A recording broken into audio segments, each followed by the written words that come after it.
Hello, welcome to Vow Glow with Pastor J. My name is Juliana Anake Ugo, and this is a conversation on before and after the vow. Before and after the vow is focused on issues before the wedding and after the wedding. You know, we are about having beautiful, thriving marriages and relationships. So here on this channel, we talk about issues and situations that will make people have good marriages and relationships. Today, we'll be talking about irrational thoughts part 2. In the last video, we talked about irrational thoughts, and we agreed that irrational thoughts could be as a result of negative experiences, either in childhood or in adulthood. Things that people had experienced previously that may have impacted in their lives and the way they see life generally and the way they react in their relationships. Today, we're going to be looking at irrational thoughts that could be as a result of the symptoms of personality disorders. Irrational thoughts, we have said, they are thinking patterns that are not based on logic and that lack objective reality. Thoughts that lack logic and not based on objective reality. And we have said that personality disorders are the disorders that people suffer, that they may not even know are there, but that have a way of impacting in the way they see life, they see people, and they see relationships generally. There are very many personality disorders. We have the borderline personality disorder, histrionic personality disorder, but obsessive compulsive personality disorders. We have the bipolar personality disorders. We have many other personality disorders, including the narcissistic, the very popular narcissistic personality disorders. I want to say here that these disorders are not gender sensitive. This means that both men and women suffer from these disorders. But one thing is, most of these disorders have symptoms in common. A lot of them share similar symptoms. So you find people with these different disorders behaving in somehow similar way. You know, things like people who has the catastrophizing thinking pattern. What that means is that somebody is overly obsessed with thinking in the negative, believing that everything is going to turn out wrong. Something bad must happen at all times. When people have that kind of thinking pattern, they have a way of living in fear, making their partners, the people in relationship with them, walk on eggshells in fear, and then they react differently to them. It has a way of impacting in their relationship and making them difficult to live with. You have the polarized thinking pattern where a person sees everything from either black or white. So they do not see things, they do not believe that there is a middle ground anywhere. So if you say, you're looking nice today, the person will begin to complain that, so is it only today that I am looking nice? That means I have not been looking nice all of these days. That means it's only today that I am looking nice. Now, when a person acts like that, it begins to be difficult for their partner to know what to say to them. So they do not know what they will say that is going to trigger a quarrel. They do not know what they are going to do that will cause a fight. They do not know what they are going to do that will make things go wrong. So the person is seeing life from one kind of angle that lacks logic, that is not based on objective reality at all. When a person has that kind of thinking pattern, their partners will begin to find it difficult to live with them. When the other person lives like that, they are not sure of themselves. Then, over time, you find that the parties are drifting apart. Or where a person has an overestimated sense of self-worth, where the person believes that he or she is better than everybody else on earth. They even believe that they are better than their partners. They believe that they are doing their partner a favor by being in their life and in their space. So they believe that the other person should hero worship them, should lie at their feet, should wait on them hand and foot, and all of that. when a person does that in a relationship, their partner will begin to lose themselves. If a person is in a relationship where the other person has an overestimated sense of self-worth, the other person begins to lose himself or herself. The other person begins to lose their self-esteem and self-worth because there is nothing the person does that seems to be good enough. So let's say you are in a relationship like that. There's nothing you do that seems to be good enough. There's nothing you say that is good enough. There is nothing you say that just measures up. And so the person is constantly trying to measure up to their partner, constantly striving to be equal to their partner, constantly striving to be enough for their partner, constantly striving and fighting to meet up. When a person lives like that, then they become frustrated. They become agitated. They become they lose themselves. And so when that happens, the person becomes tired of the relationship, and you find the person wanting or opting out of the relationship. Or in a situation where a person is in a relationship and the person is constantly second guessing their spouse. Everything you do, the person reads meaning to it. I'm talking about the person with the disorder now.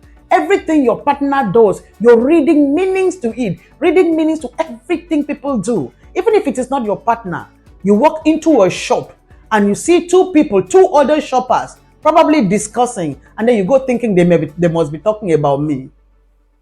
Or you see some people laughing, and then you go thinking that they are laughing at you. That is where a person second guesses others, overthinking things, and just thinking in the negative. And that thinking, that thought pattern affects the way they relate to people and the way they behave around people and the way they treat other people. When this happens, these people become difficult to live with. It becomes difficult for people to be in a relationship with such person. In the long run, you find out that the person gets into this relationship, it breaks up, gets into the other one, it breaks up, and the people around the person are generally on edge and walking on eggshells and finding it difficult to just be themselves around that person. So, how do you manage personality disorders? How do you manage this irrational thought? You manage this irrational thought by first developing self-awareness.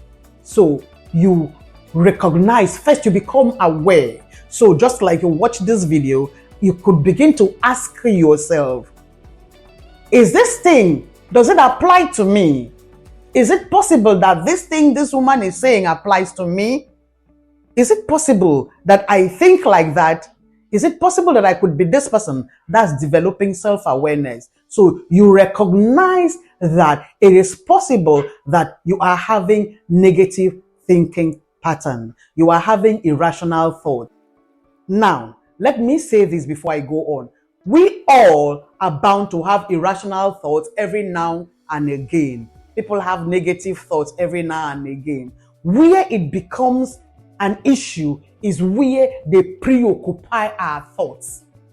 So, developing self-awareness means that you're going to begin to take an introspection by asking, is it possible that my negative thinking pattern is excessive? Do I have this irrational thought? Do I do it always? So you recognize that you may be having irrational thoughts. You recognize them and then you name them. Each time you experience this thought, you name the thought and you say to yourself, this is an irrational thought. That is the first step. Be able to recognize that, yes, it is possible I am having irrational thoughts. The next thing to do is to challenge the irrational thoughts. You challenge them by asking yourself the ifs. What if this thing I am thinking is not true? What if the people were just having their discussion? It had nothing to do with me. What if I'm not the one they were laughing at? Okay, what if this person who is looking at me because I look really beautiful? What if I am not the most beautiful person on earth? Okay, so we went out with my partner and he just said, that lady looks good or that man looks really clean. What if she just made an innocent statement? You're challenging the irrational thoughts challenging them and trying to make sense, reasonable thinking out of it. The next thing is to reframe. You reframe the negative thoughts by changing them to positive thoughts. So, all right, so they were just laughing. They may be sharing a joke. I just came in and the two of them looked up. It's just because somebody passed by, and normally when people pass, people are bound to look. So it's not because there's anything wrong with me. They just look because it is normal to look. So you are reframing your thoughts. Your husband is out of the house and he has not come back. So instead of God thinking he must be with another woman, you challenge the thought. You reframe the thought by saying, it is possible he is having issues. He's having difficulties. He's having, he may just be hanging out with the boys. It has nothing to do with another woman. My husband loves me and he cares for our home. He cares about our marriage. He will not do anything to hurt us. The beauty in reframing irrational thoughts, in challenging and reframing irrational thoughts, is that it makes the person begin to think positively. Now, when we think positively, because like we know, irrational thoughts make us behave negatively. But when we challenge those thoughts and reframe them, our behavior will become positive. So the way we react to people will become different. The way we behave around our spouse, around our partners, around people, our loved ones, around the people around us becomes different. So the atmosphere around us becomes more welcoming, more conducive. Then people find it easier to relate and interact with us. Then it becomes easy for people to come into our space. When that happens, it will enhance our relationships with them. People will now find it easy to interact with us and to live with us. Then it will impact on our relationships positively. The next thing to do is to seek therapy. Of course, we could also try to engage in healthy lifestyles like exercising and engaging in other activities. We could pray, go to church, have fellowship, read the Bible, and pray. In fact, that is very necessary and very important. We could pray about our negative thoughts, handing them over to God, asking the Holy Spirit to renew our minds and to help us to think in different ways, in such a way that it will be beneficial to our partners. It will be beneficial to our spouse and to the people around us. In fact, that is one of the greatest things we can do for ourselves. Praying to the Holy Spirit to help us renew our minds. That is to change the way we think. So that we'll be thinking in healthy ways that will have positive impacts on our relationships. And of course, I talked about therapy. We could seek therapy. I said in the previous video that we need to normalize seeking therapy. Seeking therapy is not such a terrible thing like people think. It is just like seeing a GP, a medical practitioner, professional, when we are not feeling well, when we are having physical health, when our physical health is challenged. So also, we should normalize seeking help for our mental health. So let's normalize seeing a therapist. Talk to a therapist who will do psychotherapy. What's psychotherapy? Talk therapy. That's just all what it means. Somebody who has an understanding of this thing, who will talk with you and open your eyes, open your mind to these things, teaching you, giving you tools to use to be able to challenge these irrational thoughts and to reframe them, helping you see life from another perspective.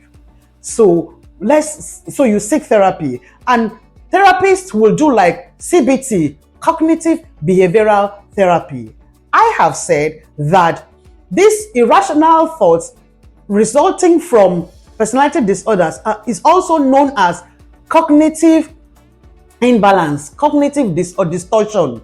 Cognitive distortion. That means the thinking pattern is distorted. Now, when we seek therapy, it will help us open our eyes to see how to normalize our thinking pattern so that we'll begin to think differently in a way that it will impact positively on our relationships.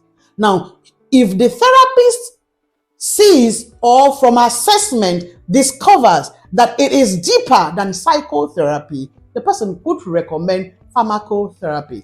That is medication-assisted therapy.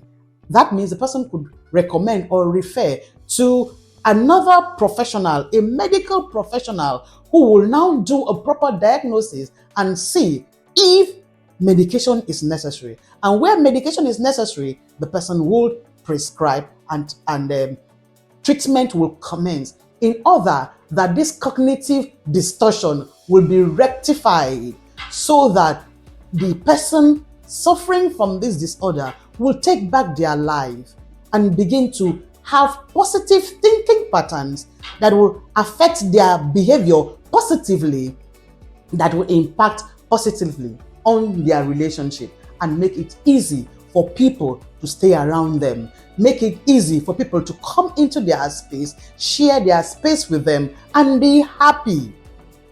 That is how to have a beautiful marriage, a thriving and a happy marriage. You take somebody into your space and both of you are happy, thriving, and doing well. So I want to say that I have heard a lot about narcissism, where people make it sound as if to say, if a person is a narcissist, it is the worst thing to do, and so the narcissist should just go sit somewhere and begin to wait for death. No, there is a way out. All you have to do is, if you have watched me and if you can think back about yourself, when you hear these things, do not be quick to think about another person.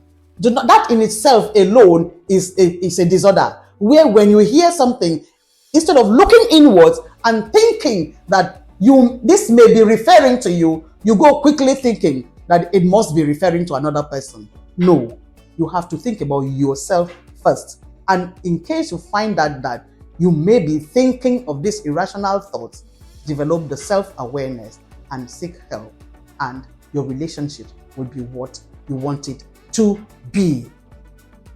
Thank you for being a part of the conversation. I'll see you again next time. Bye.